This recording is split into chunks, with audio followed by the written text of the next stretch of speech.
Principles for Success, an ultra mini-series adventure in 30 minutes and in 8 episodes. Episode 1, The Call to Adventure. Before we begin, let me just establish the fact that I don't know much relative to what I need to know. Whatever success I've had in life has more to do with my knowing how to deal with my not knowing than anything I know.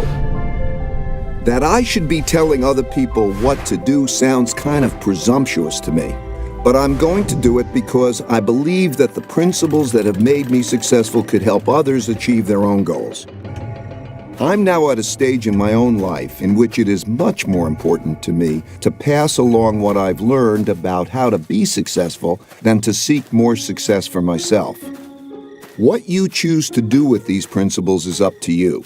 You have to be an independent thinker because only you can develop your own principles based on your own values. This brings me to my first and most fundamental principle, which is that you need to think for yourself about what is true. So let's get started.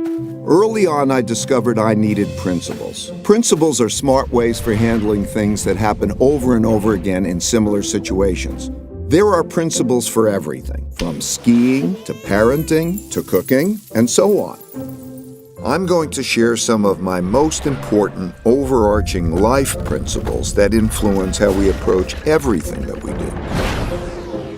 I didn't start out with principles. I acquired them over a lifetime of experiences, mostly from making mistakes and reflecting on them. My life principles are simple, but they're not complete. I still struggle to make the best decisions, and I still make mistakes and learn new principles all the time. This is the reality.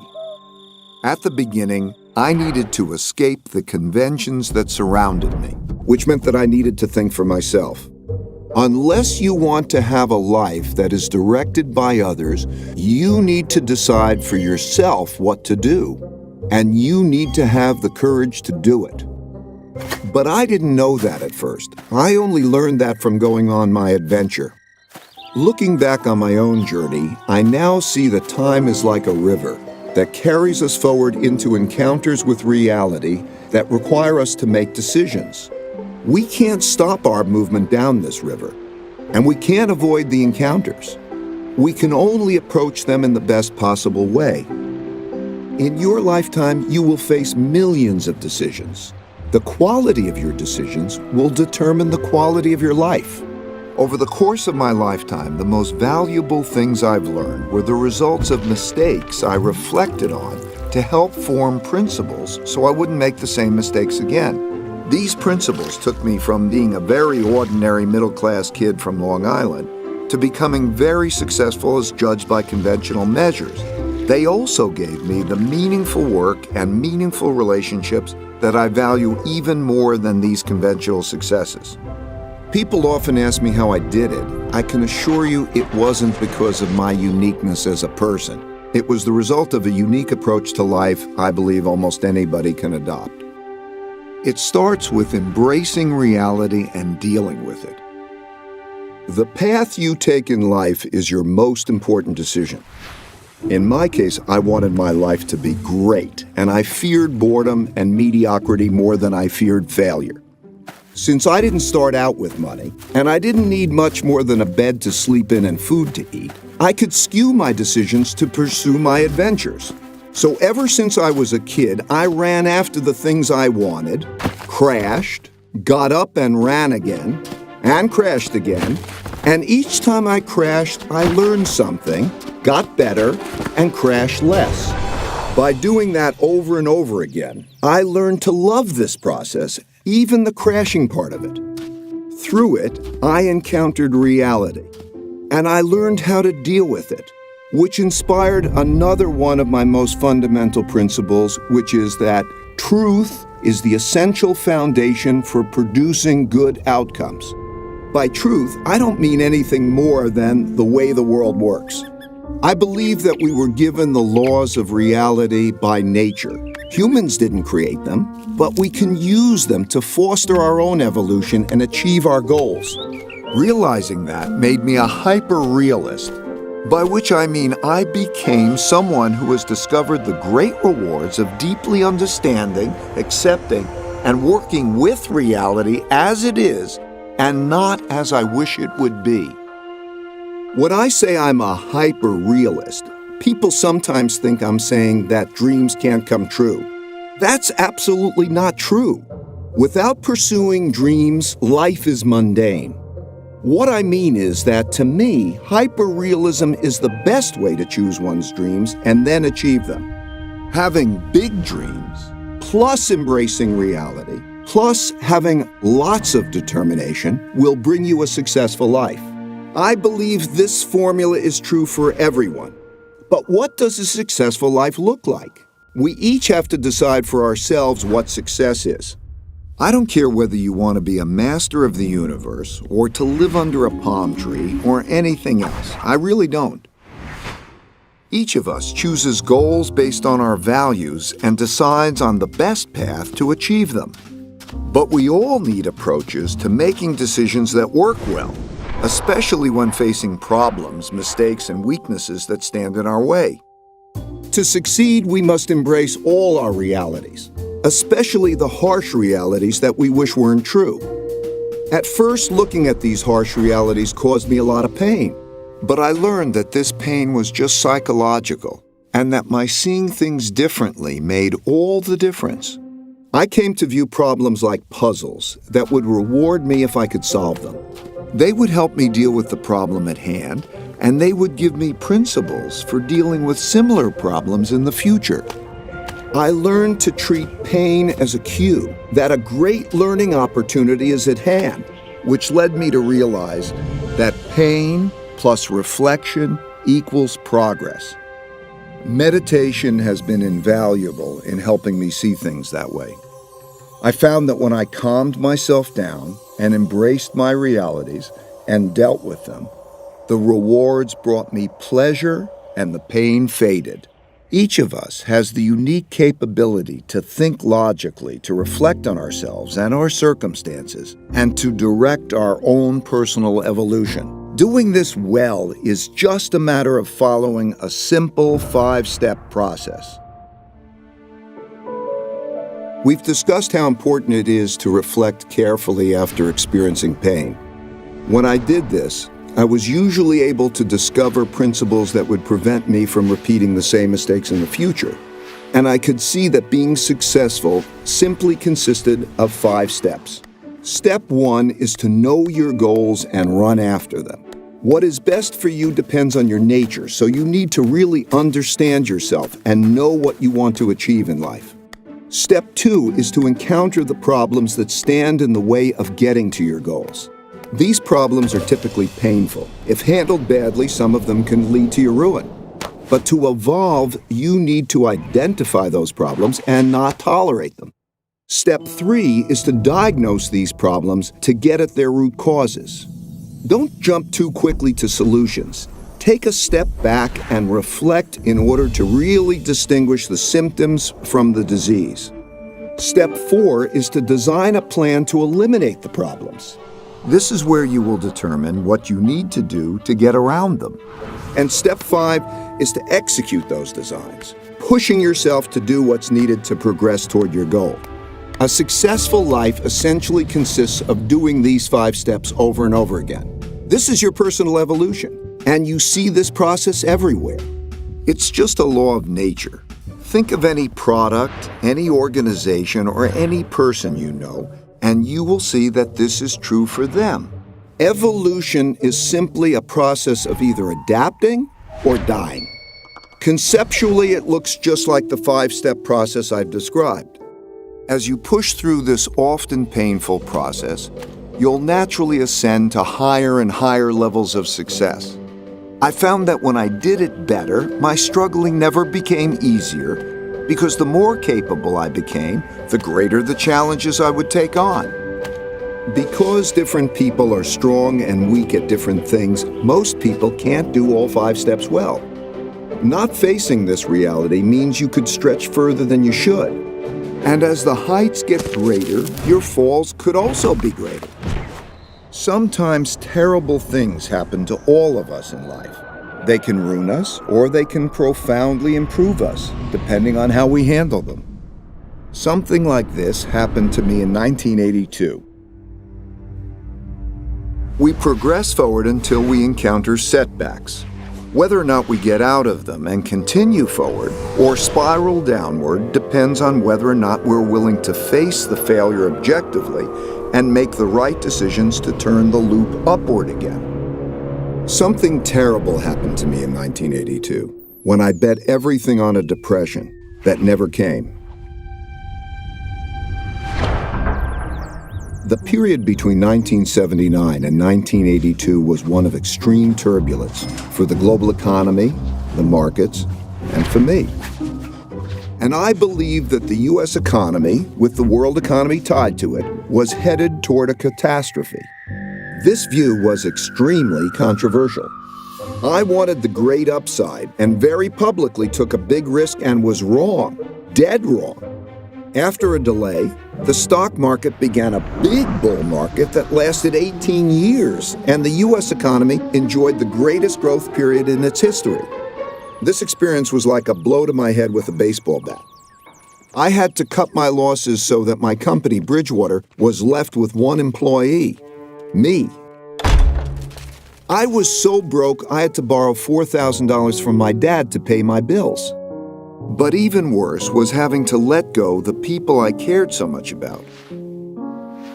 I wondered whether I should give up my dream of working for myself and play it safe by working for someone else in a job that would require me to put on a tie and commute every day.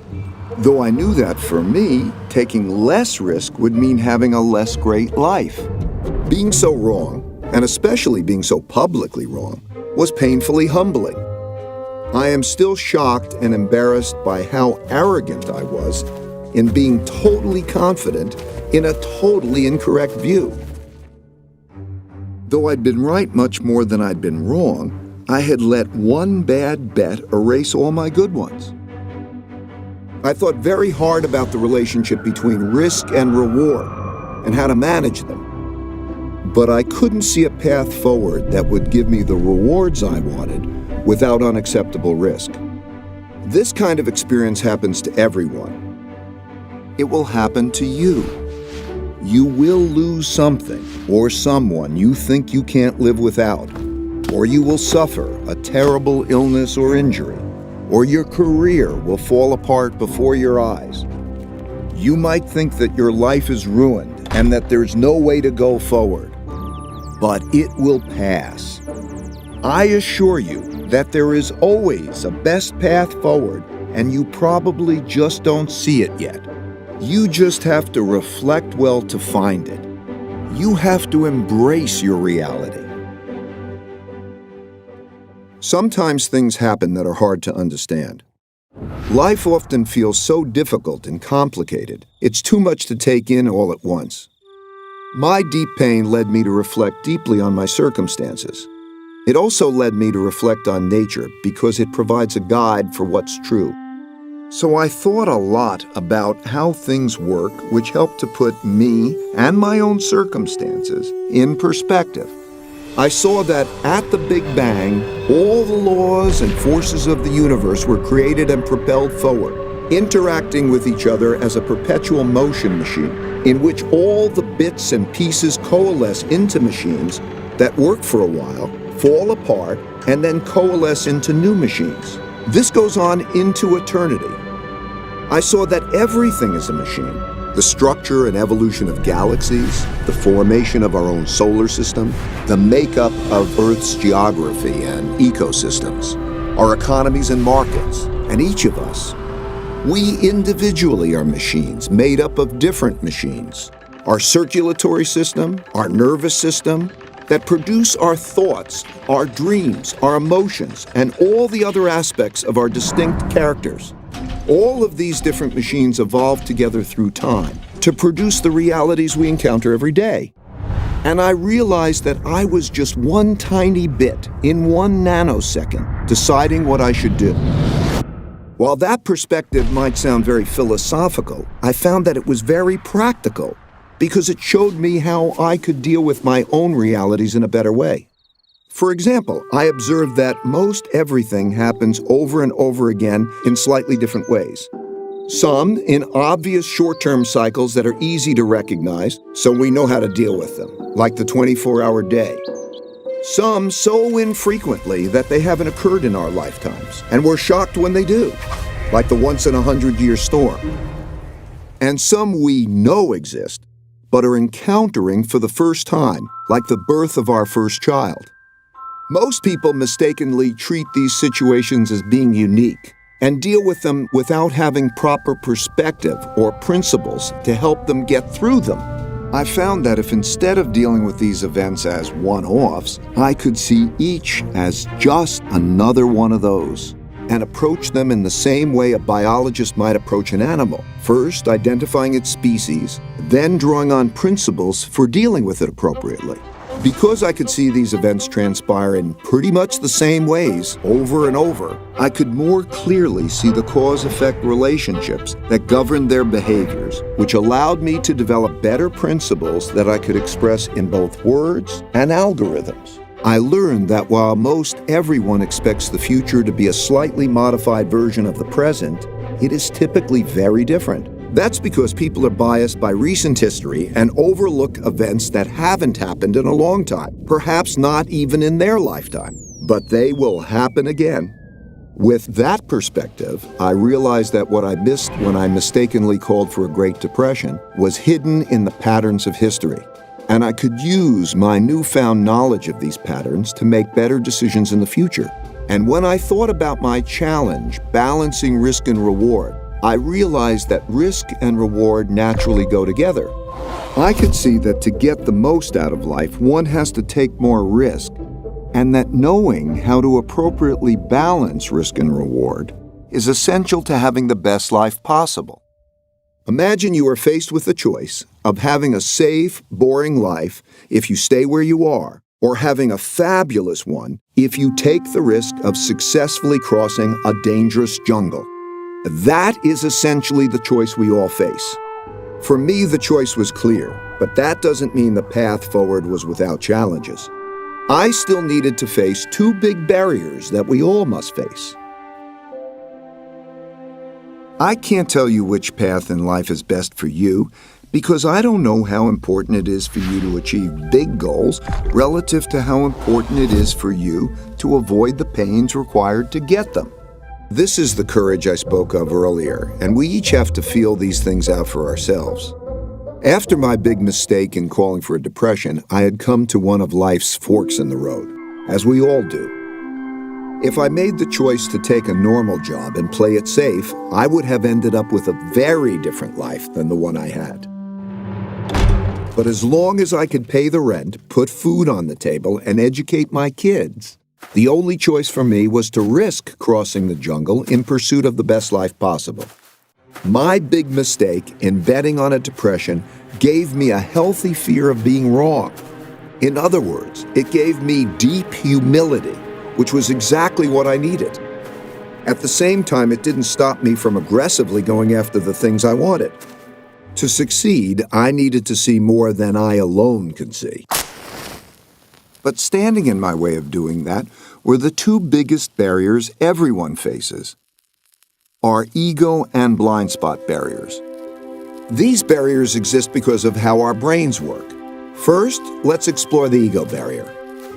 When I refer to your ego barrier, I'm talking about the parts of your brain that prevent you from acknowledging your weaknesses objectively so that you can figure out how to deal with them.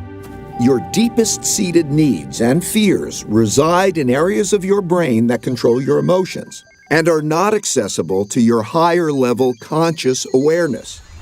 And because our need to be right can be more important than our need to find out what's true, we like to believe our own opinions without properly stress testing them.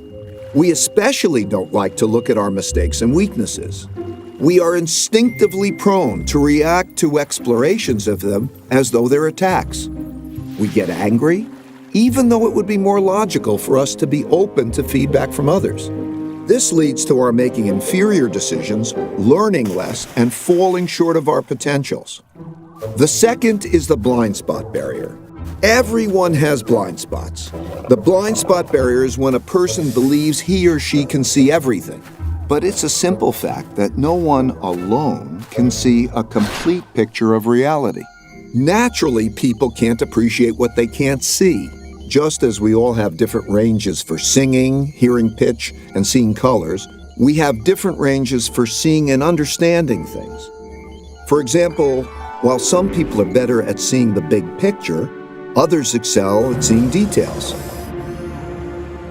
Some are linear thinkers, and others are more lateral. While some are creative but not reliable, others are reliable but not creative, and so on.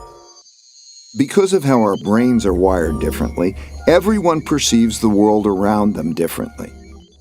By doing what comes naturally to us, we fail to account for our weaknesses, and we crash.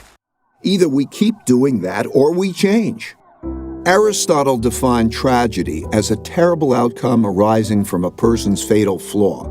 A flaw that, had it been fixed, would have instead led to a wonderful outcome. In my opinion, these two barriers are the main impediments that get in the way of good decision-making.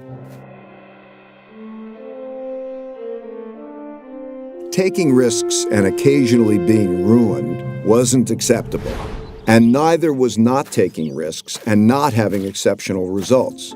I needed an approach that would give me the exceptional upside without also giving me the exceptional downside. When I discovered it, it turned out to be my holy grail. To get it, I needed to replace the joy of being proven right with the joy of learning what's true. This need prompted me to seek out the most thoughtful people I could find who disagreed with me. I didn't care about their conclusions, I just wanted to see things through their eyes, and to have them see things through my eyes, so that together we could hash things out to discover what's true. In other words, what I wanted most from them was thoughtful disagreement. Going from seeing things through just my eyes to seeing things through the eyes of these thoughtful people was like going from seeing things in black and white to seeing them in color. The world lit up.